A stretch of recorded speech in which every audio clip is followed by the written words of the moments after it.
Bukan sinetron azab, bukan juga konten prank yang kebablasan. Jadi ada seorang kakek di Bantul, namanya Mbah Tupon, yang lagi diambang kehilangan tanah 1.665 meter persegi dan 2 rumahnya. Bukan karena longsor atau bencana, tapi gara-gara ulah mafia tanah yang lebih ngeri dari temen yang maksa dimasukin close friend di Instagram. Bisa aja saya. Mbah Tupon 68 tahun, buta huruf, tapi tidak buta nurani. Tidak buta logika.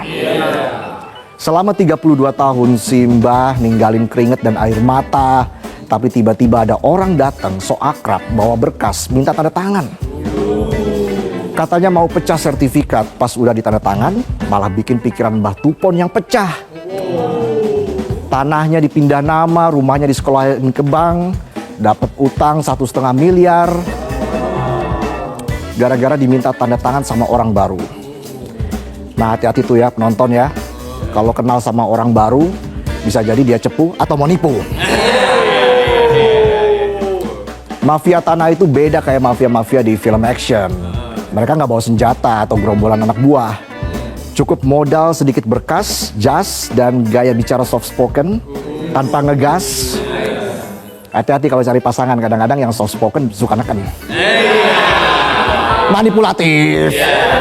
Janjinya fiktif. UIA, UIU, EO. Terus nasib Mbah Tupon gimana? Ada yang bisa nebak nggak penonton? Pertanyaan semudah ini kamu nggak bisa jawab, come on. Jelaslah viral dulu, baru ada yang gerak. Tagar Justice for Mbah Tupon ngegas di mana-mana. Pemerintah seperti biasa keduluan netizen yang bisa bikin CIA sungkem. Dan muncullah kata-kata pamungkas, akan kami telusuri. Padahal filenya ditaruh di arsip paling bawah, udah kayak chat mantan di WA. Paling bawah, nggak di-delete. Masih penasaran? Pejabat yang diduga terkait urus aktenya katanya mau disanksi. Catat, masih mau. Ibarat jalan sama pasangan red flag tapi masih aja bertahan. Apa sih yang ditahan? Masa hal kecil gini aja harus bohong? Sementara pihak ATR BPN Bantul bilang ada cacat administrasi. Soft spoken sekali ya. Hello. Itu sertifikat tanah bukan formulir door prize. Salah ketik, salah cetak, rumah orang hilang. Sementara itu Bupati Bantul katanya siap tampung Mbah Tupon di rumah dinas. Nah ini nah. Niatnya baik, mirip-mirip kayak niat evakuasi warga Gaza. Tapi ingat Mbah Tupon itu cari keadilan bukan cari kontrakan. Menteri ATR BPN Pak Nusron Wahid bilang, kami udah serahkan ke polisi. Kita sih positif aja ya. Semoga segera ditindaklanjuti, bukan malah kayak sinyal wifi gratisan, sinyal ada, tapi buffering. Jangan biarkan hukum jadi barang mewah. Karena kalau tanah bisa dicuri, rumah bisa disita, mungkin tinggal harga diri yang bisa dijual terpisah. Saya bukan hakim, bukan jaksa, bukan juga menteri. Saya hanya rakyat biasa yang takut kalau sertifikat rumah saya tiba-tiba bukan punya saya. Kita lanjut lagi ya. Oke, di negeri yang tanah orang tua bisa dirampas, jangan heran kalau standar kemiskinannya juga seenaknya. Kalau kamu merasa pengeluaranmu sehari belum nyampe 100.000 rupiah, tenang. Itu bukan berarti kamu hemat. Itu artinya kamu miskin. Tapi itu versinya Bank Dunia ya. Bukan versi tetangga yang tolok ukurnya sudah pakai Smart TV apa masih TV tabung. Kesenjangan sosial. Dalam laporan Macro Poverty Outlook April 2025, muncrat ya. Bank Dunia bilang siapapun yang pengeluarannya di bawah 6,85 dolar sehari atau setara 113.777 rupiah, nah itu resmi masuk kategori Miskin International. Miskin. Miss Queen.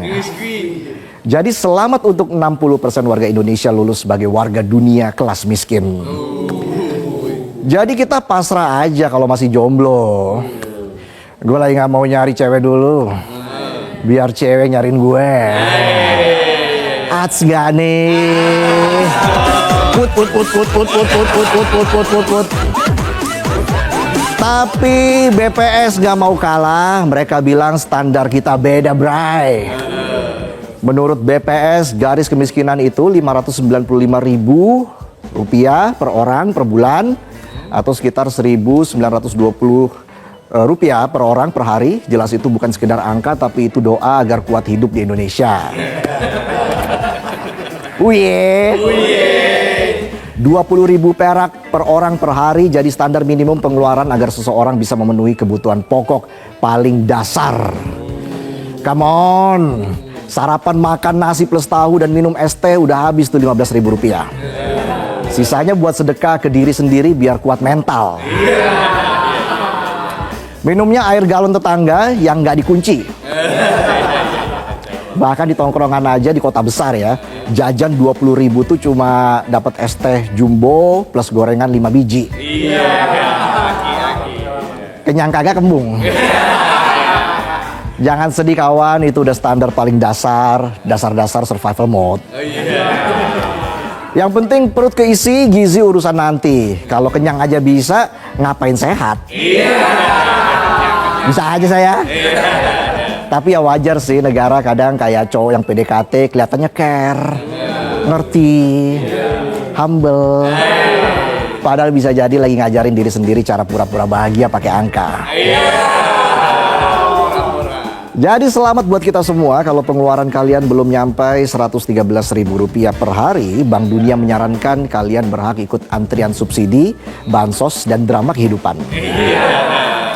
Karena halo teman-teman, kembali lagi bersama saya di channel ini, channel NES 2045 yang membahas seputar politik, pendidikan, hingga budaya. Ya, menarik sekali tadi apa yang disampaikan oleh presenter Metro TV, ya, dengan humor dan juga penyampaian yang betul daging semua, ya, dimana ada seorang bapak, ya, yang tanahnya tadi ukurannya sudah disebutkan, lalu kemudian ada seseorang yang meminta biar ditandatangani atau hal-hal yang lainnya gitu ya. Dan ya, ini bisa saja harus betul-betul diproses juga nih ya.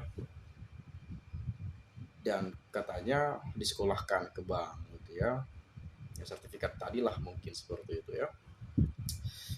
Tapi teman-teman ya, saya rasa teman-teman juga sudah mendengarkan tadi semuanya, dan saya coba melihat ya pendapat dari teman-teman kita di komentar pada video ini.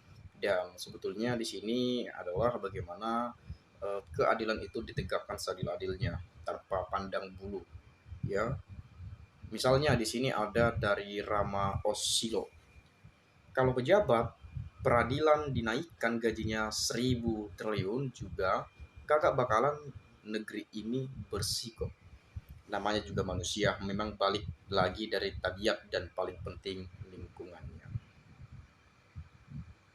Semangat terus Bang bikin berita satir mencerahkan dan mendidik begini, meski kalah views sama konten-konten tolol yang lain.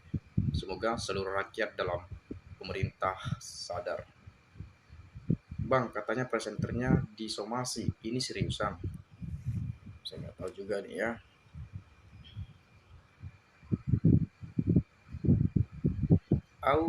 Kalau nggak ada buruh, pusing pemerintah bayar hutang negara. Pajak dari gaji buruh saja sudah meronta-ronta, pejabat pengen korup. Tak berguna baju presiden dan suvenir, baju-baju topi, barang baru itu sama saja kampanye. Malah setelah dapat baju semua kecewa, bahannya panas, tak apa nih? Tak setahu keringat, harga murah, tak kualitas, bahkan digunakan pun tidak hanya untuk masuk ke sawah dan dibuang. Apakah Indonesia dikuasai Parti Buruh atau PKN sampai-sampai ada hari buruh? Kemarin ya, beberapa hari lalu teman-teman ya. Berapa lama lagi Tuhan, aku berteriak tetapi tidak kau dengar. Aku berseru kepadamu untuk membukakan hati oknum Barreskrim Polri dan oknum JPU, ya Kejaksaan Agung yang telah berlaku zalim terhadap korban kerugian uang perkara robot trading Net 89 agar mereka dapat merasakan iba dan belas kasihan terhadap korban kerugian yang telah menderita secara ekonomi, sosial, kesehatan, dan psikologis setelah 3 tahun. Restoratif justice adalah resolusi buat korban. Kami minta aset dan uang yang ditahan pihak penyidik dan jaksa yang berkeras P21 segera dikembalikan. Itu hak kami, itu uang kami. Tanganmu yang teracung Tuhan bekerja dengan kuasa dan mujizatmu. Mengapa engkau memperlihatkan kepada aku kejahatan? Ya sehingga aku memandang kelaliman. Ya, aniaya dan kekerasan ada di depan mataku. Perbantahan dan pertikaian terjadi. Banyak sekali ya. Ini asli kocak, asli mantap. Sayang memang negara besar tapi kurang moral dan integritas. Ya kalau kita melihat di Indonesia memang banyak sekali mafia teman-teman ya. Ada mafia hukum ya, mafia tanah, mafia politik bahkan mungkin ada ya. Dan bahkan ya kalau kita melihat banyak rakyat yang sudah resah gitu ya perihal hal ini gitu ya, perihal tanah gitu ya. Sudah banyak sekali apalagi di masyarakat kalangan bawah gitu ya, menengah ke bawah yang memang ya orang awam lah ya terkait hukum, terkait ini itu dan lain-lain ya. Sering sekali ada ya mungkin mafia-mafia itu ya apa namanya ya memanfaatkan gitu ya, mengambil kesempatan sama seperti yang sampaikan tadi. Buat rencana makan bergizi gratis plus saat jadi realita aja banyak yang keracunan WKWK. Mau janjiin keadilan ke seluruh buruh di Indonesia, sumpah gue lebih percaya Upin Ipin bakal tumbuh rambut ketimbang omon-omon. Lihat aja tuh koruptor masih dikasihani. Saya sekeluarga juga jadi korban para mafia tanah yang dilakukan oleh tetangga saya yang bekerja sama dengan pamong desa. Mereka merampok, merampas, mengintimidasi, mengusir, mengancam, memfitnah, mengkeroyok. Mereka itu para mafia tanah benar-benar biadab. Bahkan nenek saya yang sudah sangat tua sekali dan kebetulan nenek tinggal sendiri di rumahnya, nenek saya juga seperti Mbah Pon, dirampok, diintimidasi, dirampok, dikeroyok, ya, caci maki, difitnah oleh para bajingan mafia tanah itu. Lurahnya malah membela para bajingan mafia tanah itu. Mereka, para mafia tanah itu baru menjabat dan mereka itu pendatang. Saya sekeluarga bahkan nenek kakek moyang saya asli penduduk desa itu. Dan saya beli tanah itu waktu lurah yang lama. Sudah ganti 5 kali. Tolong wahai para penegak hukum, tegakkan hukum seadil-adilnya. Jangan berpihak kepada orang-orang yang punya jabatan, kekuasaan yang melakukan kejahatannya. Jadi perampok, jadi maling, jadi begal. Ya, mereka melakukan kejahatannya berlindung di balik kekuasaan yang dimilikinya. Hampir semua pihak pejabat saling kerjasama untuk melindungi. Jual beli hukum, memeras orang miskin, hukum tajam ke bawah, tumpul ke atas. Ya, sering sekali kita juga mendengarkan informasi-informasi seperti itu ya. Jadi memang bagaimana pemerintah sebetulnya harus hadir terkait hal ini. Ya, harus benar-benar melihat, harus benar-benar betul-betul memperhatikan masyarakatnya teman-teman. Karena juga saya sering sekali mendengarkan informasi, membaca-baca berita-berita dan penyampaian dari masyarakat Indonesia, banyak sekali mafia tanah katanya ya. Jadi memang ya kita sebagai orang awam mungkin kita sudah berusaha, sudah menyuarakan, sudah melakukan segala cara ya. Kita sudah mempertahankan sebagaimana mestinya hak-hak kita gitu ya. Tetapi ya karena kita mungkin tidak punya jabatan, kita tidak punya ya tadi perlindungan gitu ya. Ya makanya ya mau nggak mau ya mau gimana lagi ya kita tertindas gitu ya. Jadi jangan sampai itu terjadi lagi ya meskipun sebetulnya masih banyak gitu ya. Tapi bagaimana pemerintah hadir dalam menangani persoalan-persoalan yang dihadapi masyarakat saat ini teman-teman ya. Sangat disayangkan sekali kalau pemerintah tidak hadir. Nah, tadi juga sudah disampaikan bahwa sudah disampaikan kepada pihak kepolisian yang untuk menangani persoalan ini. Jadi mungkin teman-teman ada pendapat lain, ya silakan sampaikan pendapat Anda juga di komentar pada video ini, agar nanti kita bisa sama-sama bertukar pikiran antar satu dengan yang lain melalui komentar pada video ini. Sekali lagi saya ucapkan terima kasih. Salam NKRI harga mati.